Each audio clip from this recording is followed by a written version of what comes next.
মৌলভী সাহেব, মাওলানা সাহেবরা, যিনি একজন মুফতি মৌলানা সাদ্দাম হোসেন এবং আরও অন্যান্য আলেমরা যারা নাকি 5 ওয়াক্ত নামাজের দলিল হিসেবে 30 নম্বর সূরা রোমের 17 এবং 18 নম্বর আয়াতের দলিল দেন, সেই আয়াতটি আমরা পাঠ করে শোনাবো।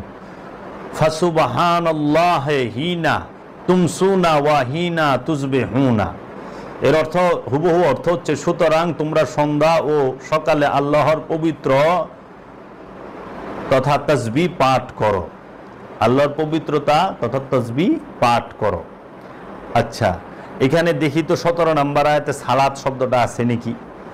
কি ফাসুবহানাল্লাহি হিনা তুমসুনা ওয়া হিনা তুসবিহুনা। সুতরাং তোমরা সন্ধ্যায় ও সকালে আল্লাহর পবিত্রতা পাঠ করো।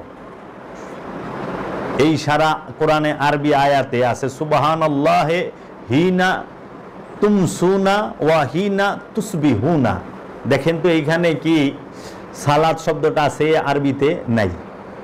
আচ্ছা, সালাতুল ফজর, সালাতুল জোহর, সালাতুল আসর, সালাতুল মাগরিব, সালাতুল ইশা আছে এখানে? না। সূরা রোমের 17 নম্বর আয়াত, এখানে কি আছে? সুতরাং তোমরা সন্ধ্যা ও সকালে আল্লাহর পবিত্রতা পাঠ করো। তারপর 18 নম্বর আয়াতে বলা হচ্ছে ওয়াল্লাহুল হামদু ফিস সামাওয়াতি ওয়াল আরদি ওয়া আশিয়ান ওয়া হিনা তুজহিরুনা।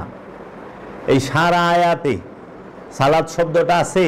নাই। সালাতুল ফজর, সালাতুল জোহর, সালাতুল আসর, সালাতুল মাগরিব, সালাতুল ইশা, সালাতুল তাহাজ্জুদ, সালাতুল আছে? নাই।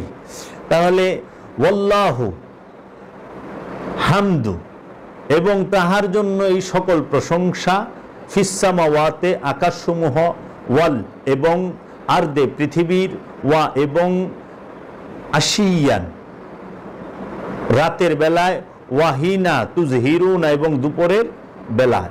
যে এই যে বিষয়টা, এই দুই আয়াতের এক আয়াতেও সালাত শব্দটাই নেই। এখন মুন্সি মৌলবীরা সূরা রুমের 17-18 নম্বর আয়াত তারা 5 ওয়াক্ত নামাজের দলিল হিসাবে দাঁড় করায়।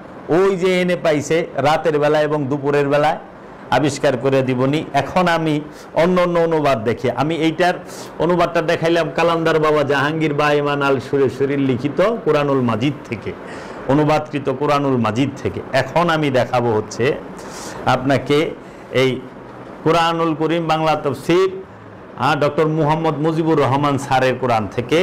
এইখানে উনি বলতেছেন সূরা রোমের 17 এবং 18 নম্বর আয়াতে কি, অতএব তোমরা আল্লাহর পবিত্রতা ও মহিমা ঘোষণা করো যখন সন্ধ্যায় উপনীত হবে এবং সকালে উঠবে। এবং 18 নম্বরে বলতেছে, আর অপরাহে ও জোহরের সময় আর আসমান ও জমিনের সকল প্রশংসা একমাত্র তারই। তো এইখানে সালাতের উল্লেখ তিনি করেন নাই।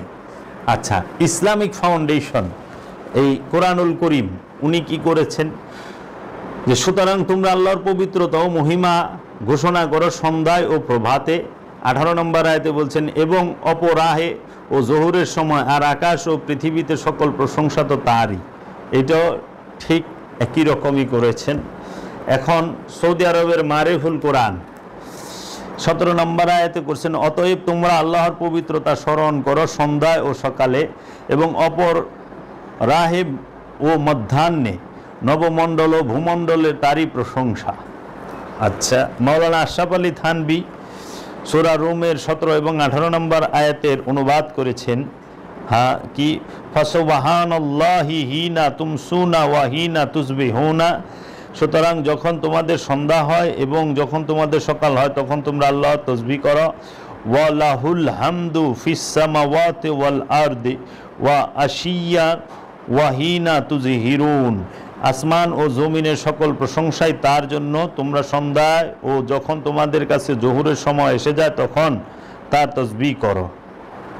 এই হচ্ছে যে আমাদের শ্রদ্ধেয় ওহাবি, সালাফি, খারিজি যে মৌলবী ভাই সাহেবরা আছেন এবং শ্রদ্ধেয় গোলাপি ওহাবি পীর সাহেবরা। পীর সাহেবদের মধ্যে 2 প্রকার আছে, একটা হলো ওহাবি পীর আর একটা হলো গোলাপি ওহাবি পীর, আরেকজন হলো ওলিয়ে কামেল। ওলিয়ে কামেল সে তো দায়মি সালাত করে, কিন্তু গোলাপি ওহাবি পীর আর ওহাবি পীর সাহেবরা তাহারা কি করে, এই 5 ওয়াক্ত নামাজের দলিলে এই আমি যে সমস্ত আয়াতগুলোর কথা বললাম এগুলোই দাঁড় করায়। যেরকম সূরা তওবার 119 নম্বর আয়াত, সূরার নূরের সূরা বনী ইসরাইলের 78 নম্বর আয়াত, সূরা নূরের 58 নম্বর আয়াত, সূরা রুমের 17 18 নম্বর আয়াত, এইগুলোকে